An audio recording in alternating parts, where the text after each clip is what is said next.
Birsa Munda stadium কোথায় অবস্থিত? Option D সঠিক উত্তর হয়ে যাবে রাঁচি। গ্রিন পার্ক স্টেডিয়াম কোথায় অবস্থিত? সঠিক উত্তর হয়ে যাবে অপশন এ কানপুর।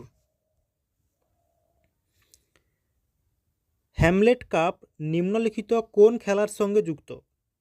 সঠিক উত্তর হয়ে যাবে option B tennis. Mahesh Bhupathi কোন খেলার সঙ্গে যুক্ত? সঠিক উত্তর হয়ে যাবে অপশন বি শুটিং। কোন শহরে প্রথম এশিয়ান গেমস অনুষ্ঠিত হয়েছিল? সঠিক উত্তর হয়ে যাবে option D new Delhi. Knock out শব্দটি কোন খেলার সঙ্গে যুক্ত? সঠিক উত্তর হয়ে যাবে অপশন ডি বক্সিং।